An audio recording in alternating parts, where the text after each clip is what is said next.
Élections législatives 2013 au Mali, la date du 27 octobre a été proposée par le ministère en charge de l'administration territoriale pour le premier tour. Quant au second tour, il interviendra 3 semaines après. Le calendrier indicatif vient d'être soumis à l'appréciation des partis politiques. Les femmes se préparent elles aussi pour les législatives et souhaitent participer activement au processus. Les femmes du groupe Pivot étaient ce matin face à leurs sœurs, occupant ou ayant occupé des postes de prise de décision pour profiter de leurs expériences. Sport Afrobasket messieurs Abidjan 2013. Le Mali a été battu hier par le Nigeria 74-59. La deuxième sortie de nos aigles basketteurs est prévue pour demain face au Cameroun.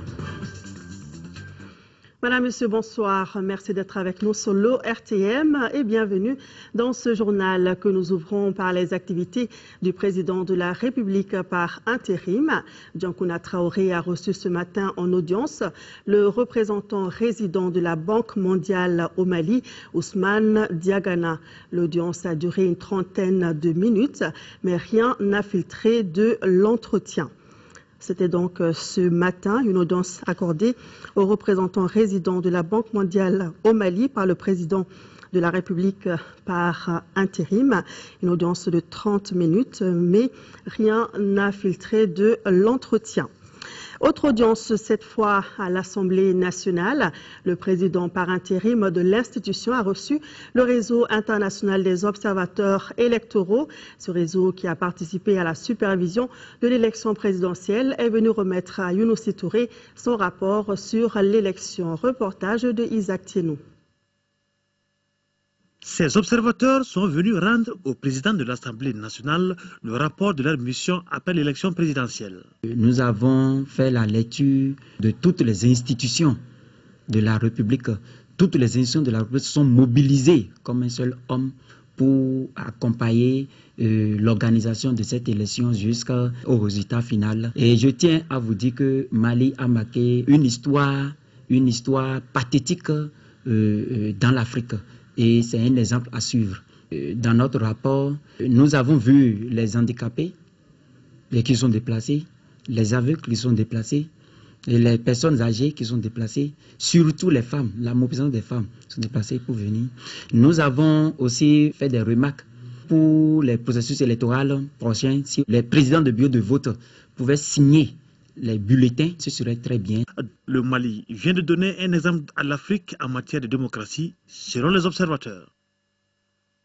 Le Mali ne sera pas un gâteau à partager. Propos du nouveau président de la République.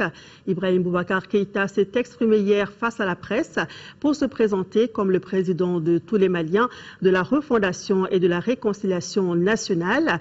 IBK entend œuvrer à rassembler rapidement tous les Maliens pour faire face à la reconstruction des Mali respectés.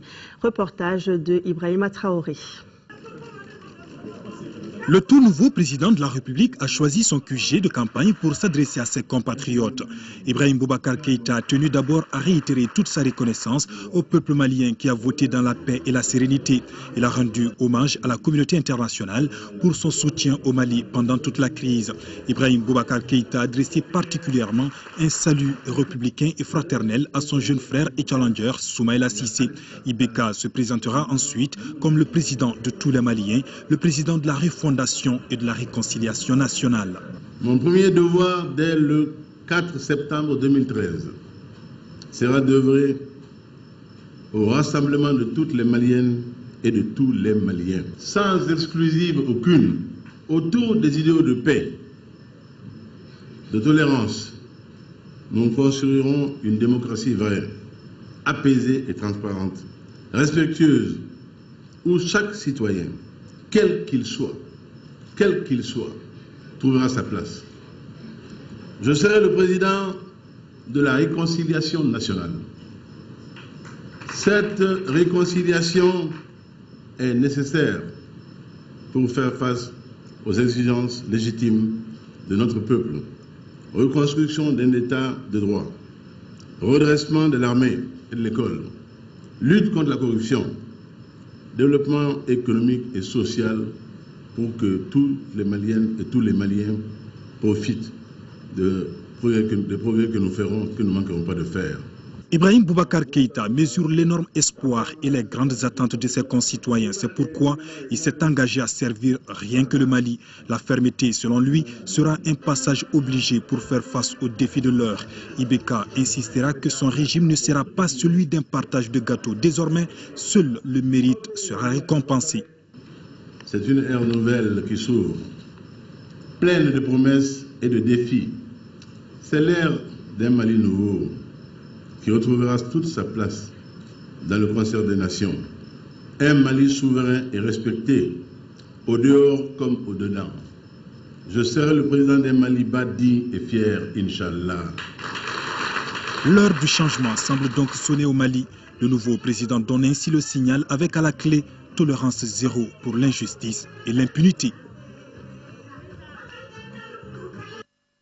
Ces messages de félicitations au président Ibrahim Boubacar Keïta, le Parti pour la solidarité et le progrès PSP, l'UNTM, le SNEC, le mouvement Koutiala en avant Mouka, la coordination des associations des jeunes de la région de Tombouctou à Bamako, la coalition des associations de demandeurs d'emploi du Mali, l'association des diplômés, initiateurs et demandeurs d'emploi, le Conseil national des ordres professionnels du Mali, l'Union des femmes du Mali pour les droits et la dignité Moussoud Benkan, le mouvement national des femmes pour la sauvegarde de la paix et de l'unité nationale, la Fédération des réseaux de femmes africaines pour la paix, la coalition nationale de la société civile pour la paix et la lutte contre la prolifération des armes légères, l'association des fonctionnaires et diplomates à la retraite du ministère des Affaires étrangères et de la coopération internationale, l'Association des jeunes géographes pour le développement local, l'Association malienne des droits de l'homme, l'Union pour le développement du Mali, UDM, le collectif des groupements intervenant dans l'assainissement au Mali, le syndicat des travailleurs de la Sotelma Malitel et la Confédération malienne de travail, CMT. Tous félicitent vivement Ibrahim Boubacar Keïta pour sa brillante élection comme président de la République du Mali. L'élection présidentielle est terminée, l'heure est aux préparatifs des législatives. À ce propos, le ministère en charge de l'administration territoriale vient de soumettre aux partis politiques un calendrier indicatif pour les dites élections. La date retenue est le 27 octobre pour le premier tour et 3 semaines après pour le second tour. Ce calendrier était au centre de la traditionnelle rencontre entre les départements et les partis politiques. Quels sont leurs avis sur le sujet? La réponse dans ce reportage de Bourama Traoré. Après l'élection présidentielle réussie et unanimement saluée par les observateurs, un autre défi pointe à l'horizon, celui de la bonne organisation des élections législatives. Sur le sujet, le ministre en charge de l'administration territoriale rencontre les acteurs politiques.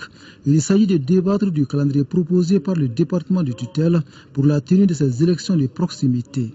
Ce que nous vous proposons s'inscrit à peu près de la façon suivante, c'est-à-dire un premier tour des élections législatives et fin octobre. Nous nous projetons exactement sur la date du 27 octobre avec la possibilité de faire 3 semaines plus tard le deuxième tour des élections législatives dans les localités où un deuxième tour va s'imposer. En voulant organiser rapidement les élections législatives, le gouvernement du Mali veut tourner définitivement la page de la crise institutionnelle.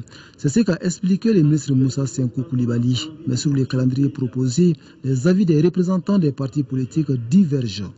Une des grandes observations émises par l'URD, c'est qu'il faut obligatoirement tenir compte de la situation sécuritaire de ce pays. Il faut tenir compte du fait qu'aujourd'hui, nous avons beaucoup de nos populations qui sont réfugiées à l'extérieur. Et je crois, en tant que secrétaire politique, je ne peux pas conseiller à mon parti d'aller aux élections dans ce cadre-là. D'accord si les conditions sont réunies, car il y a des problèmes qui ont été soulignés et on a dénombré, comme vous le savez aussi bien que moi, que 400 000 personnes ont fait des bulletins nuls, que beaucoup de milliers de Maliens n'ont pas encore obtenu leur carte Nina et qu'il y a des électeurs qui n'ont pas été inscrits. Et nous croyons que si ces difficultés ont pu être corrigées, et nous croyons que l'administration est en pied d'eux pour le corriger, que c'est tenable. Tenable à condition que chaque acteur joue véritablement le jeu. Au niveau du ministère de l'administration territoriale, on travaille déjà à corriger les irrégularités et les insuffisances constatées lors de la présidentielle. Car ici, on est convaincu que l'organisation des élections est un processus en constante amélioration. Ça veut dire que nous tenons tous à ce que l'outil que nous avons façonné depuis des années, l'outil électoral, que nous tenons tous à l'améliorer. Et je pense que le ministère s'inscrit parfaitement dans cette logique. La DGE, la CENI.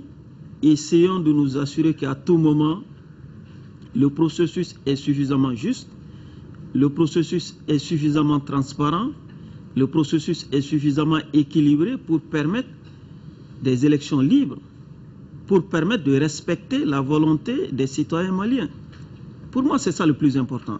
Le ministre Koulibaly de conclure par cette assurance. Le département de l'administration territoriale, dit-il, reste attentif à toutes les propositions visant à améliorer le processus électoral au Mali. Nous nous intéressons à présent à la circulation des armes légères, un sujet qui préoccupe les autorités du pays. Une vingtaine de femmes étaient réunies ce matin autour de la question. C'était au secrétariat général de la présidence. Il s'agissait pour les initiateurs de donner plus d'informations aux femmes leaders sur la problématique de la circulation des armes légères. Alpha Maïga. Au Mali, la circulation des armes légères constitue un problème qui retient l'attention à plusieurs niveaux. Pour lutter contre le phénomène, chacun doit jouer sa partition. Les femmes qui sont la base de la cellule familiale l'ont bien compris. D'où l'initiative de la trentaine de femmes leaders de se retrouver autour du sujet. C'est pour mettre l'accent sur le rôle que la femme doit jouer en tant que maîtresse de la cellule familiale, base de la cellule familiale, sur l'éducation des enfants d'abord, contre la violence armée, l'éducation des enfants pour qu'ils aillent à l'école, pour qu'ils ne soient pas dans le circuit de la violence. Il faut rappeler que le Mali était récemment confronté à des mouvements de rebelles et de djihadistes au nord du pays. Ceux-ci ont renforcé leur mode d'action pour ce qui concerne par exemple les mines sur les axes routiers ou à proximité des localités qu'ils avaient occupées. Ce qui fait que la Commission nationale de lutte contre la prolifération des armes légères reste confrontée à un sérieux problème d'identification des armes. Il faut que les armes soient marquées et qu'au niveau de la Commission nationale, selon la Convention, nous devons savoir quelles sont les armes qui sont détenues au niveau de l'armée de terre, quelles sont les armes qui sont détenues au niveau du stock du ministère des Finances concernant les douaniers. Quel est le niveau de stock au niveau de la gendarmerie? Le secrétaire général de la présidence, Ousmane Sy, au nom du président de la République par intérim, a insisté sur quelques points. Le premier point, pour moi, c'est l'ampleur que prend aujourd'hui dans le monde et dans notre pays ces questions de prolifération d'armes légères, de petits calibres. Deuxième point que je voudrais apporter, les conséquences que cela a sur notre sécurité individuelle et collective. Après les femmes leaders, d'autres couches sont concernées dans les jours à venir.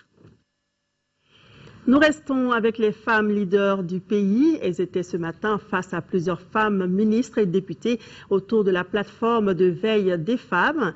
La journée a été mise à profit pour mieux connaître les actions de la plateforme et pour proposer des stratégies pour l'émergence politique des femmes. Aloussene Touré. Espace de rencontre et de veille démocratique, la plateforme des femmes pour les élections sans violence et équitable est créée depuis le 15 juillet 2013 et a à son actif plusieurs réalisations. Des résultats considérables ont été engagés. Je veux citer ici le recueil des engagements des candidats aux élections présidentielles. C'est d'ailleurs dans ce cadre-là que la plateforme de veille des femmes a eu l'honneur et le privilège de recevoir des candidats à l'élection présidentielle. Il faut également noter l'organisation des exposés sur les thématiques telles que les facteurs qui entravent l'émergence politique des femmes, qu'est-ce que les femmes ont à gagner ou à perdre dans une élection. L'exercice de ce jour consiste à mettre en synergie les réflexions des femmes ministres parlementaires et les femmes leaders. Des contributions qui devront permettre d'identifier des voies et moyens en vue d'encourager l'émergence politique des femmes. La rencontre de ce matin nous réunit autour d'un échange de vues entre vous, les femmes ayant occupé ou occupant des postes de prise de décision, avec les femmes leaders, dans le but de tirer un profit de vos riches expériences. Le groupe pivot droit et citoyenneté de la femme demeure convaincu que cet entretien profitera davantage à l'atteinte des objectifs assignés de la plateforme. La participation de la femme malienne dans la vie publique est cependant moins élogieuse à en croire les intervenants. Comment comprendre? Comment expliquer que les femmes ne représentent que 10% des membres du gouvernement, 10% des députés, 11% des ambassadeurs, 8% dans le Haut Conseil de collectivité, 14% des conseillers techniques et 13% dans l'administration centrale. Il faut donc agir et les conclusions de cette journée de réflexion guideront cette démarche impérative. Retour sur la victoire du président Ibrahim Boubacar Keïta. La jeunesse de la coalition IBK Mali d'abord a profité de sa rencontre avec la presse pour remercier les Maliens pour leur vote massif et pour mobiliser la troupe à la veille des échéances futures. Le président de la jeunesse RPM, Moussa Tembine, est au micro de Mamoru Sidibé. La jeunesse de la coalition IBK Mali d'abord tient à exprimer toute sa fierté à l'endroit du peuple malien pour sa participation massive, responsable et patriotique à l'élection du président de la République. Notre peuple, notre jeunesse, nos femmes ont démontré la maturité et la grande sagesse de notre nation lors de ces journées où les pronostics les plus optimistes croyaient à peine à notre réussite. Aujourd'hui, notre peuple s'apprête à se remettre au travail sous la direction de cet homme d'honneur qui n'a que Dieu, le Mali et sa conscience comme seul tableau de bord. Nous devons nous donner la main car le plus dur reste à faire, celui de réaliser son programme qui est aussi le souhait de nos compatriotes, à savoir un Mali apaisé, un Mali réconcilié, un Mali juste et prospère, un Mali respecté. Quittons la politique pour l'agriculture pour les 5 ans à venir. La CMDT envisage d'atteindre 800 000 tonnes de coton-graines et 3 millions de tonnes de céréales. Un programme ambitieux dont la mise en œuvre demande la sensibilisation des producteurs. Déjà, cette année, les indices sont bons. Dans les 4 filiales de la CMDT, l'on espère un rendement de plus d'1 tonne à l'hectare, ce qui devrait permettre à la CMDT d'atteindre les 500 000 tonnes de coton. Mohamed Diarra et Amadou Diawara était de la tournée d'une mission de la CMDT. Le reportage. Cette tournée de la CMDT et de l'Union nationale des producteurs de coton du Mali a permis des échanges francs avec les différentes parties. Ensemble, les 3 structures ont levé les équivoques sur certains points que le premier responsable des producteurs qualifie d'incompréhension. Le protocole est très clair, le protocole est très clair entre les producteurs et l'encadrement et le gouvernement. Et je pense qu'en tant que premier responsable des producteurs, on a expliqué, ils ont compris. Je pourrais dire au gouvernement et l'ensemble du pays, ça veut dire que la gouvernance sera une bonne gouvernance. Et je pense que l'autosuffisance sera assurée pour les Maliens. Koutchala, situé dans la filiale nord-est de la CMDT, a constitué la dernière étape de la tournée. Ici, l'installation tardive des produits dans bon nombre de localités n'a pas permis aux producteurs d'atteindre les objectifs qu'ils s'étaient fixés. On n'a pas pu réaliser effectivement le plan de campagne. Pour le coton, aujourd'hui, on est à 90%. Mais pour les céréales, Dieu merci, on a pu faire les 100%. Voilà, donc on a ce niveau. Aujourd'hui, l'accent est mis sur l'entretien. La fertilisation est terminée. Maintenant, le message qu'on est en train de donner, le message fort pour le coton, c'est le traitement insecticide. Malgré cette situation, dans l'ensemble, le plan agricole de la CMDT a été réalisé à hauteur de souhait. Aujourd'hui, les producteurs et puis la CMDT, dans le cadre de notre interprofession, nous sommes justement mobilisés autour de ce programme. Cette première campagne nous permet d'espérer, et je pense qu'il n'y a pas trop de soucis à se faire par rapport à la réalisation de ce programme stratégique qui, comme vous l'avez dit, va permettre de notre pays à 800 000 tonnes de coton graine et 3 millions de tonnes de céréales, avec tous les effets induits positifs qu'on peut compter sur 800 000 tonnes de coton graine dans tous les domaines de l'économie locale ou de l'économie de notre pays, et surtout la production céréalière qui va conforter l'autosuffisance alimentaire de notre pays. Les premières récoltes sont donc prévues début octobre et déjà la CMDT est en discussion avec les banques pour payer les producteurs au mois d'octobre. Les discussions avec les banques pour mobiliser le plus tôt possible un crédit de campagne et commencer à payer les producteurs à partir du mois d'octobre.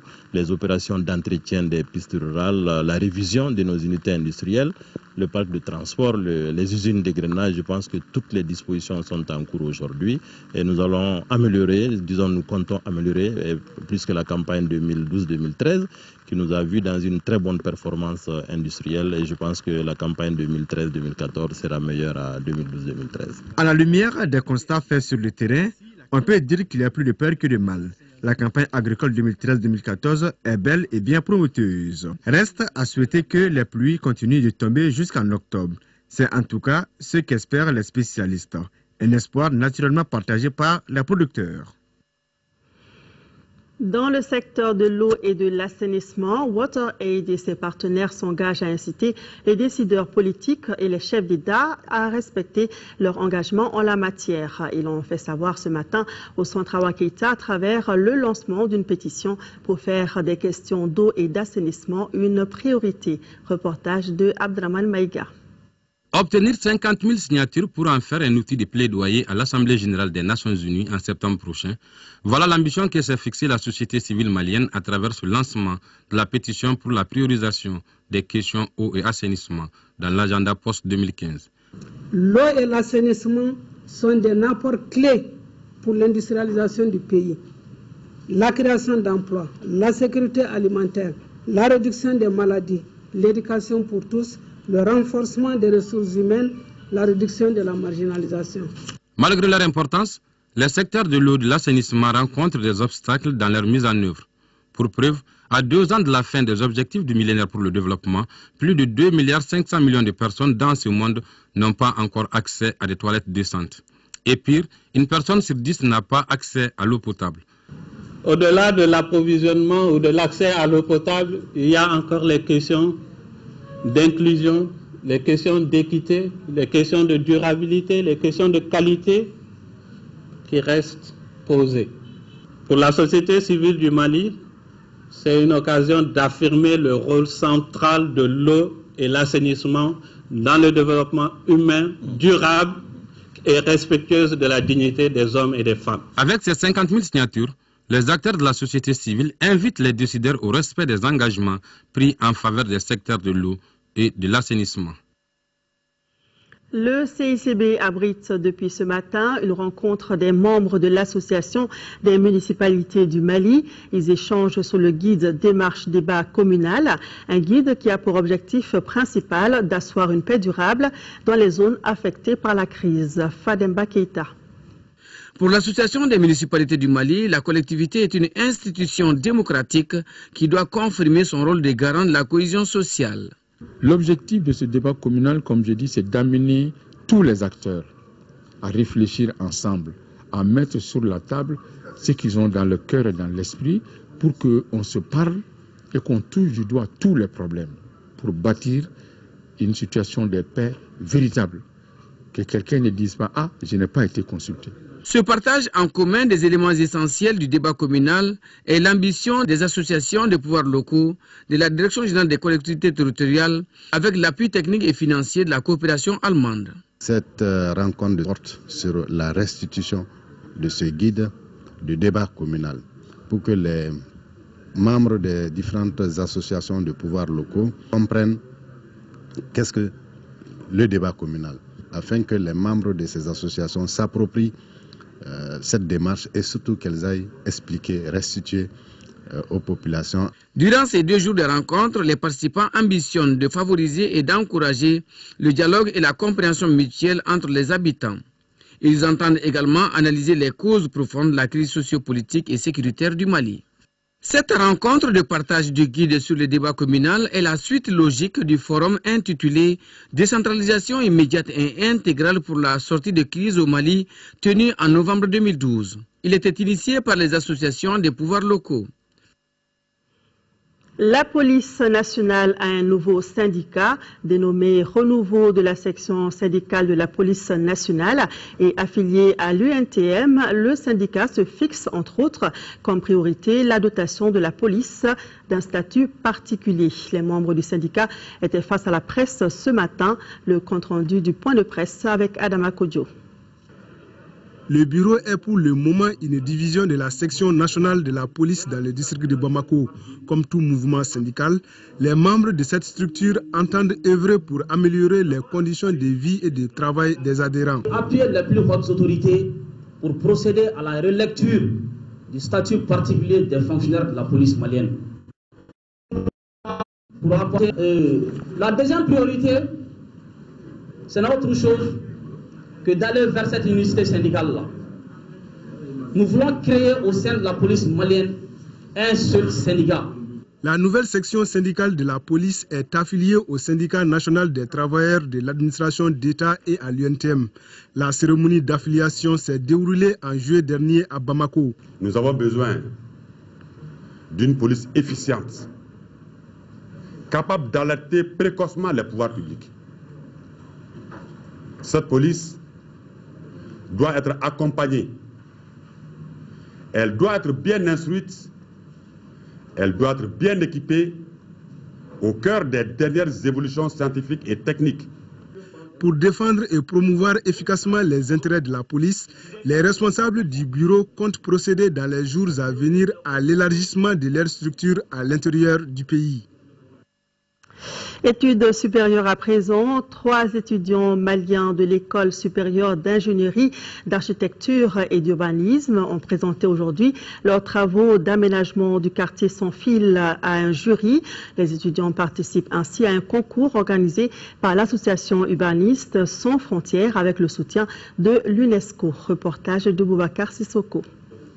La restructuration d'un bidonville et l'adaptation au changement climatique, c'est le sujet qui met en compétition les étudiants architectes de 39 pays à travers le monde. À cet effet, 3 étudiants de l'école supérieure d'ingénierie, d'architecture et d'urbanisme de Bamako prennent part à ce concours. Leur projet d'aménagement porte sur le quartier sans fil de Bamako. Les résultats des travaux ont été présentés au jury ce matin. Le choix du quartier TSF, parce que pour nous, TSF, c'était déjà un quartier dont nos étudiants première, deuxième et troisième année ont travaillé pour pouvoir dégager ce qu'on appelle les problématiques liées à ces quartiers spontanés. Ça nous a permis de créer des liens avec ses habitants et l'administration qui s'occupe de ce quartier. Donc on avait plus de facilité dans le contexte de documentation et puisqu'on connaissait le lieu aussi. C'est déjà de toucher du doigt un problème réel de nos villes et aussi de pouvoir s'imprégner dans la communication et dans la recherche dans une réalité donnée par rapport à un travail d'architecte ou à un travail d'urbaniste. Le lauréat du Mali présentera son projet à Paris en décembre prochain devant un jury international. Si son projet est retenu, l'ONG Urbaniste Sans Frontières aidera à réaliser l'aménagement du quartier sans fil de Bamako. Bonne chance aux étudiants. Santé en 4e région, l'hôpital Nianakoro Famba de Ségou vient de bénéficier d'un bloc de transfusion sanguine et d'un important lot de matériel et équipements médicaux. Cette action est l'œuvre d'une ONG américaine en partenariat avec le projet Village du Millénaire et le Centre national de transfusion sanguine de Ségou. La correspondance de Fousséni Samaki. Un ouf de soulagement pour les patients de l'hôpital Nianakoro Famba de Ségou. En effet, ce centre hospitalier vient de bénéficier d'un bloc de transfusion sanguine. Ce joyau architectural comprend une salle d'attente, une salle de consultation, une salle de prélèvement, une chambre froide, un magasin, une toilette accompagnée d'une centaine de matelas et autres accessoires. Ce matériel offert par l'ONG américaine Physicians for Peace à travers le projet Village du Millénaire va certainement améliorer les prestations de l'hôpital et les conditions sanitaires de nos populations. Il faut cependant noter la baisse considérable des poches collectées de 2012 en 2013. Cela interpelle chacun d'entre nous et fait appel à notre cœur pour voler au secours de nos concitoyens se trouvant entre la vie et trépas. Les raisons évoquées face à ce constat tiennent d'une part à nos capacités de production et de stockage du sang et des produits sanguins qui se voient ici renforcés, mais aussi à la rareté du don bénévole de sang. En coupant le ruban symbolique, le gouverneur de la région a invité les populations secoviennes à accompagner ces centres de transfusion sanguine. J'en appelle à l'engagement de la société civile, des religieux et des associations de donneurs bénévoles de sang pour une mobilisation plus active et une fidélisation plus accrue des donneurs. En guise de test, les gendarmes de Ségou ont fait un don de sang à ces nouveaux blocs pour sauver des vies humaines. Rendons-nous en 8e région. Dans quelques jours, la ville de Kidal sera fournie en eau potable. La bonne nouvelle vient de la SOMAGEP et du CICR. Et pour voir comment les travaux se déroulent, les autorités régionales se sont rendues au niveau de toutes les unités de traitement d'eau potable de Kidal. Reportage de Tiemoko Sagara. Cette visite a concerné la station de pompage dont les tuyaux vont jusqu'à 59 mètres en profondeur. Le groupe électrogène de 45 kVA qui alimente la station de pompage, le système de traitement d'eau avec sa capacité de 20 mètres cubes à l'heure, le château d'eau dont le volume est de 500 mètres cubes et le laboratoire de traitement. Toutes ces unités rencontrent aujourd'hui des difficultés énormes. C'est pourquoi la SOMAGEP et le CICR sont à pied d'œuvre pour fournir l'eau potable à toute la population de Kidal dans un bref délai. Kidal, on a trouvé que la centrale ne tourne même pas une minute sur 24 heures. Donc on est obligé d'avoir des générateurs sur tous les sites sur lesquels on est en train de travailler. Pour renforcer l'existant et donner plus d'espoir à la population de Kidal, le CICR compte apporter son poids dans la balance. Nous allons faire notre possible en collaboration avec les services de l'État, la SOMAGEP en particulier. Et nous avons déjà entrepris, c'est le soufflage et le développement de certains forages les plus productifs, l'achat des pompes qui sont déjà à Kidal, l'achat des générateurs qui est en cours au niveau de Bamako qui vont arriver très bientôt, et aussi l'achat des pompes dosées pour le traitement de l'eau. Ça, c'est des actions qui sont en cours aujourd'hui. À Kidal, sur les 10 forages existants, la SOMAGEP compte mettre en marche les 6 pour fournir l'eau potable dans un rayon de 17 km. Nous avons espoir que d'ici 72 heures, que nous aurons l'eau potable dans la ville de Kidal. Un mètre cube d'eau à Kidal aujourd'hui coûte 750 francs à 1000 francs.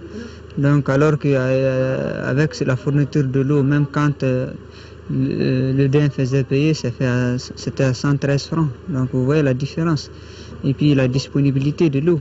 Donc s'il n'y a pas d'eau, vraiment il n'y a pas de vie. Donc vraiment la satisfaction entière, elle est aussi justifiée. Avec la fourniture d'eau potable et le retour effectif des services techniques, Kidal retrouve son visage d'antan. Sport afro-basket masculin en Côte d'Ivoire. Le Mali a raté sa première sortie hier devant le Nigeria 59-74. Écoutons le capitaine des Aigles basketteurs, Modibo Niakate, qui manifeste sa colère pour la non-qualification des 2 joueurs maliens, Adama Waigalo et Mamadou Diakité. Il est au micro de nos envoyés spéciaux, Mbarakou Maïga et Koji Sibi. On n'a pas été mauvais. Après, sur la longue, il nous a manqué un peu d'énergie et d'efficacité. Mais je pense que le fait qu'on perde Mahmoud et Adama, ça fait mal. Ça nous a fait très mal. Parce que c'est 2 joueurs mages quand même. Et contre le Nigeria, on a besoin de tout le monde. Et ça, c'était deux joueurs physiques de qualité qu'on avait besoin sur le terrain. Et là, avec le Nigeria, on sait très bien qu'eux, ils épuisent. On a besoin de tout le monde. Mais sinon, je pense qu'on est resté concentré dans le match jusqu'au bout. Et on a donné tout ce qu'il fallait. Justement, ça a été une débauche d'énergie. Sauf qu'on craint que ça ne laisse des traces contre le Cameroun. Il nous reste, de toute façon, demain, on a un jour de repos.